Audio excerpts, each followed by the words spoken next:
I'm going to be talking about something we're all familiar with. Probably you guys know more than me about sandalwood, but I'm going to touch on some things that are like a little bit new in the field. Some quick facts about it. At least 56 known santalum species, but only 13 have been botanically verified and confirmed in the plant list. The sandal tree can live up to 100 years. The tree itself is small to medium size, it's not too tall, almost 4 to 12 meters in height. It's a partial parasite tree. It feeds off the roots of other plants that live nearby. Up to 300 species can play host to that tree. And the tree starts to have flowers when it is like 7 years old. But the flowers are usually unscented or mildly scented. The trunk of the tree starts to have the heartwood, which contains the fragrance, when it reaches 10 years old. And then, if we need to have a good yield of that, it needs to be older than 30 years old. Known locations is the South Pacific area here. Scientists believe it's originated in Australia and then spread from that area to the neighboring locations like the islands. And they say that happened due to the natural forces like the ocean currents and migrating birds, which were attracted to the fruits because they're purple and red.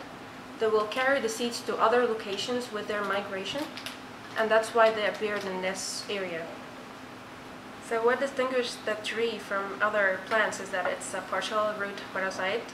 It feeds off the water and minerals from the nearby plants up to 3 meters. It can reach out to and make hosteria.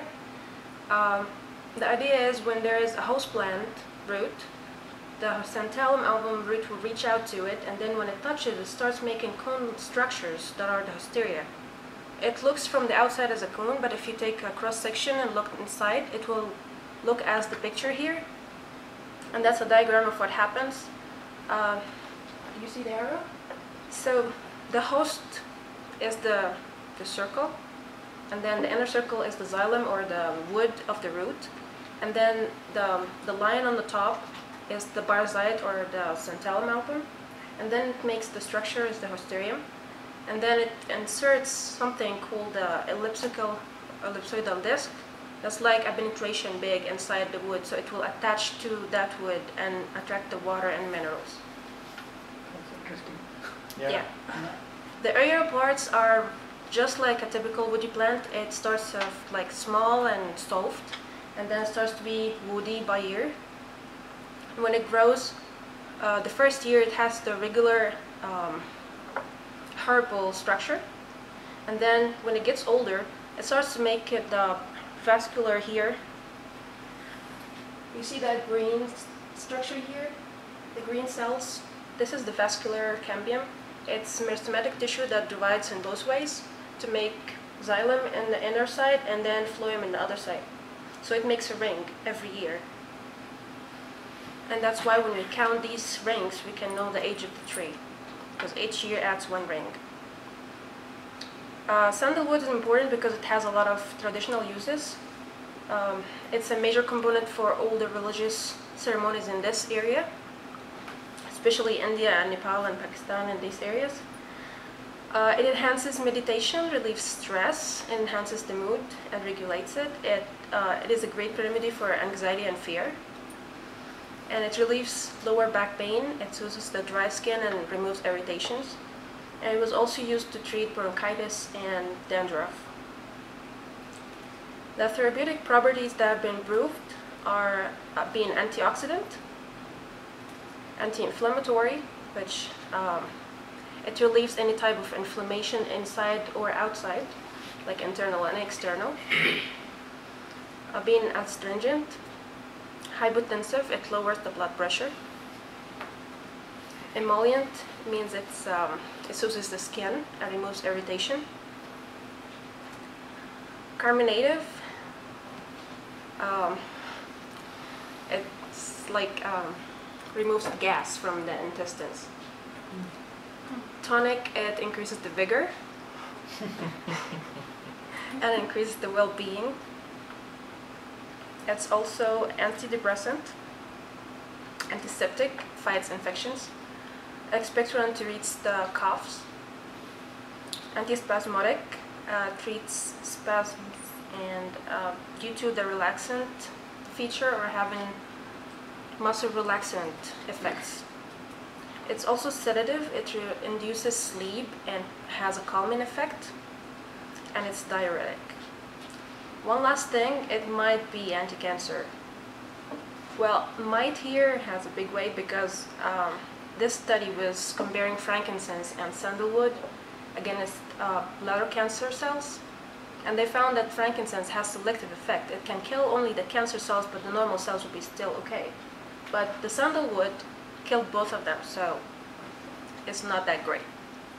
So the sandalwood oil. The oil is prepared from the heartwood. If you look at the picture, the brown part is the heartwood, and that's the ones that develops after the tree reaches 10 years old. And it starts to expand after that, year by year. We extract the oil by steam distillation, but it's a very labor-intensive process. It takes great energy, lots of solvent, and lots of time. The yield is about 3 to 6%, and the oil is right here, if you want to pass around. Pale but golden yellow. Yeah, you can see it because it's brown, I'm sorry. But the smell or the aroma is described as being warm, resinous, sweet, earthy, woody, and balsamic. The chemical composition, most of the chemicals composed in this oil belong to cis-keterbienes or cis-keterbene alcohols. The major components are xantalols, alpha-beta, cis-trans, and bergamotol. To differentiate the three oils, the Indian versus Hawaiian versus the Australian sandalwood, the Indian one has the highest amount of xantalols collectively as a total. It can make up to 90%. For the Hawaiian one, the amount of lanceol is high compared to the other two oils. It has up to 16%. And the Australian one has a lower content of xantalols, but it has nuciferol up to 12%. Biosenses of the oil, as we mentioned before in other lectures, the building block is the IPB or the isobentyl pyrophosphate. It's 5-carbon molecule. It's the one at the bottom here. And you can reach that molecule by two pathways, one in the cytosol, and one in the blastid or the chloroplast. In the cytosol, you can reach it with the mevanoic acid pathway.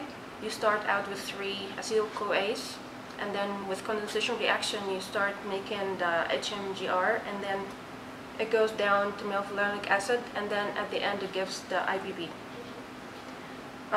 In the chloroplast, it starts with the pyruvate, with the G3B, and then with the condensation reactions too, it starts to make the IPB inside the plastic.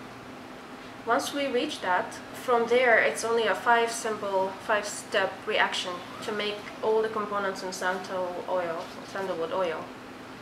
There are 4 key enzymes in this process. They're abbreviated on the side. Each step of those is just a condensation, because you have a building block of IBB and you add that's 5, you need to reach a cis-keterbene, that's 15. So you add another one that makes it 10. That's the general diphosphate. That's the second step. And then you add another one that's 15 carbons. That's a cis-keterbene now. But then this is only the farnesyl diphosphate. With the action of the enzyme xanthine synthase, it starts to make the other components out of it. And then the cytochrome B450, it translates those ones by hydrogenation and makes the alcohol form of each compound. So the applications of sandalwood, it doesn't only come to the oil. Sandalwood is used in many, many things. The wood itself is sold as sticks or as a powder, and the powder is used in cosmetics. And then as incense or cones. And also a very important thing is the brayer beads made in this area. It's a very, very common thing. You know what that is? And then it's one of the ingredients in Coco Chanel 5. and many carvings, and in furniture. Nepal got this amount as a gift From India. from India, and they meant that gift to stay for 12 to 15 years in their temple. It's a great industry. Once they cut the tree, they start sorting it into 18 classes, and I'm not going to read that for you because you don't want to see me struggling with Indian language here. So. But I can tell you this, there are 18 classes, each of which is different from the weight, the length, the quality. The first class is the first one, that's the solid long chunk, and then the second class is shorter or less in weight, and then it goes on. The hollow ones are a different class too, and then the roots are divided into 3 classes. They even, when they chop the tree, they keep the powder that falls off and make it the 18th class. That's the soul powder. So no waste any. Yeah, it's very precious. All these things made people very interested in sandalwood all over this area, and it became very, very endangered. So the IUCN decided to review that species in that area, and it found to be vulnerable, which means it's low, or the numbers are very low in the wild, and the populations are having very low number of seed-carrying trees. The habitat have been destructed. So the action taken from the Indian government was to place a ban for the export of timber, which made people react. So some interesting facts about what happened in India. If you are in India, every tree is owned by the government. No individuals until 2002 were allowed to deal in sandalwood or own a tree. The state has to issue a specific permit for you to deal with or cut down or sell the wood. And even one of the scientists there said that, and that's what he exactly said in the comment, that having a tree in your backyard is not it's not a plus, it's a hassle, because if it gets stolen, you're in trouble with the government. So people started distancing themselves from the tree. They don't want it anymore. And that's one side. The other is smuggling. Some try to steal the tree and just smuggle it to another place. So the government, to differentiate between these two things, they stamp the cuts that they do and authenticate it with numbers and codes. Every tree that has been cut without the government knowing about it is a crime scene, and they investigate and see who did it.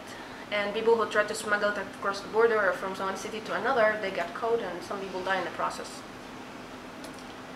So to sum it up, the enemies of sandalwood are excessive harvesting, the spike disease, which is an infection by mycoplasma or phytoplasma, low number of seed-bearing trees, the habitat degradation of convention, fire, because this species is very sensitive to fire, and of course the lack of knowledge. So one solution is to raise the awareness. Many campaigns and many farms and many organizations started raising the awareness about sandalwood status, and they all called for investment in sandalwood. Plant a tree for your kids. The second is plantations. Tree training. Plantations is not that easy. It's a long process, and the cultivation itself needs a lot of parameters. It needs to have a free-draining volcanic soil that's rich in nutrients and water. It needs to have a good sunlight, dry season annually, and weed protection in the early stage. One good experiment was the Australian experiment. They cultivated Santalum album in nurseries and then transferred it to the field. But they did something called the selective breeding program. They selected only the plus growth, like anything that grows extra than the normal ones, they will select that and breed it again. So they had this running since 1999, and they transferred it already to the field. They had 18% success in growth. But there are some limitations to that. The seed needs to be planted once it's harvested. You cannot store the seeds. The second thing, it's a very labor-intensive process, and you have to plant at least 2 other or 3 other plants along with it because it needs a host. And there are actually three hosts. One is in the initial state in the pot in the nursery, and then when you transfer it, you have an intermediate host, and then there's a permanent or long-term host at the end. So the third solution was tissue culture. It's still in progress. Tissue culture is to take an explant from the tree, any part, and then put it in the medium and induce it to make a callus, which is the yellow thing. See that yellow part here? That's undifferentiated mass of tissue called a callus. With a set of hormones, you can induce the formation of somatic embryos or the vegetative part. And then with another set of hormones, you can induce the formation of the roots. They did the experiment. They grown the shoots, but the roots did not grow. It had deformations, as you see in this part here. They didn't have any roots. So they're working on it. And the last thing I'm going to talk about is synthetic biology, and that's the important part of that whole presentation, is how to get the oil naturally without growing the tree. What we need to do is to get the gene from that plant, and that's what actually was done. You take the gene, insert that into a DNA of a fast or rapidly growing organism like yeast or bacteria. It doubles almost every 48 hours. And it overexpresses that gene to make the enzyme that controls the formation of that compound. And in this specific topic here, we're talking about xanthols. We know all the four enzymes. They inserted the four enzymes in the yeast, and they actually produced synthetic biology sandalwood that was completely natural, not synthetic. It was launched already in 2014 as the Clearwood from Firmenich. There are two companies working on that right now, Isobionics and Evolva, and they have it in the R&D stage. They inserted the xanthol and xanthine genes into yeast, and they're already producing that. So that concludes everything, but I have a bonus for you. So the bonus is how to meditate. Because we're talking about sandalwood, we cannot leave it at this. So, do you know how to do it? Not like the guy in the picture. You just choose a quiet place. Turn your phone the other side. Close your eyes, relax. Then focus on breathing. It doesn't matter if you're sitting or standing, you just need to relax. Don't set the timer. It takes no time or a lot of time, it depends on you. At the end, you should have like higher immune system, increased happiness and well-being, and higher state of consciousness. And of course, you're not going to be sleepy for too much. And thank you. All right.